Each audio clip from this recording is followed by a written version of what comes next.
இன்றைக்கி நம்ம இனிப்பு கொழுக்கட்டை கார கொழுக்கட்டை ரெண்டுமே கொழுக்கட்டை டூலில் எப்படி ஈஸியாக செய்யலாங்கிறத பார்க்கலாம்.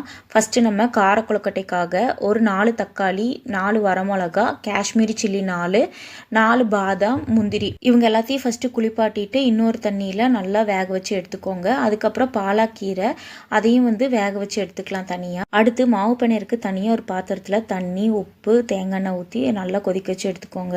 அது கொதிக்கிறதுக்குள்ளே ஸ்டவ்வில் பாத்திரம் வச்சு கிரேட்டட் தேங்காய், 4 ஏலக்காய், வெல்லம் சேர்த்து நல்லா வேக வச்சு எடுத்துக்கோங்க. இனிப்பு கொழுக்கட்டைக்குள்ளே ஸ்டஃபிங் பண்ண போகிறோம். அடுத்து காரத்துக்கு வேக வச்ச தக்காளியோட தோலெல்லாம் பீல் பண்ணிவிட்டு அதை நல்லா தனியாக அரைச்சி எடுத்து வச்சுக்கோங்க. இப்போது பன்னீர் உங்களால் எவ்வளோ பொடியாக கட் பண்ண முடியுமோ கட் பண்ணி சாட்டே பண்ணி அதே பேனில் வெங்காயம், கேப்சிகம், பன்னீர், அதுக்கப்புறம் நம்ம அரைச்சி வச்சுருந்த தக்காளி பியூரே எல்லாம் போட்டு ஆரிகேனோ அதையும் ஆட் பண்ணிவிட்டு நல்லா சாட்டே பண்ணி கீழே இறக்கி அதில் சாரல் மாதிரி உங்களுக்கு சீஸ் எவ்வளோ வேணுமோ அவ்வளவும் நல்லா தூவி விட்டு கிளறி வச்சு எடுத்து ஓரமாக வச்சுருங்க. இப்போது அரிசி மாவை 2ஆக பிரித்து உப்பு கலந்துட்டு ஒன்றா ஒயிட் கலராகவே சுடுதண்ணி ஆட் பண்ணி பிடிச்சி இந்த மாதிரி எடுத்துக்கோங்க.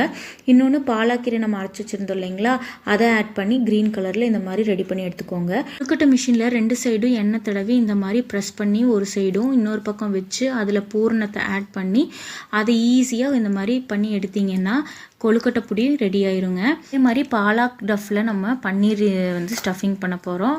சேம் அதே ப்ரொசீஜர் தான். இது மாதிரி பண்ணி எடுத்தீங்கன்னா நமக்கு பாலாக் கொழுக்கட்டை வித் பன்னீர் ஸ்டஃப்டு பிடி ரெடி ஆயிரும். அதை ஒரு 10 மினிட்ஸ் இந்த மாதிரி ஆவியில் வேக வச்சு எடுத்தீங்கன்னா அட் அ டைமில் 2 விதமான கொழுக்கட்டை சூப்பராக ரெடி ஆயிருங்க. கண்டிப்பாக செஞ்சு பார்த்துட்டு எப்படி இருந்துச்சுன்னு கமெண்ட்டில் சொல்லுங்கள்.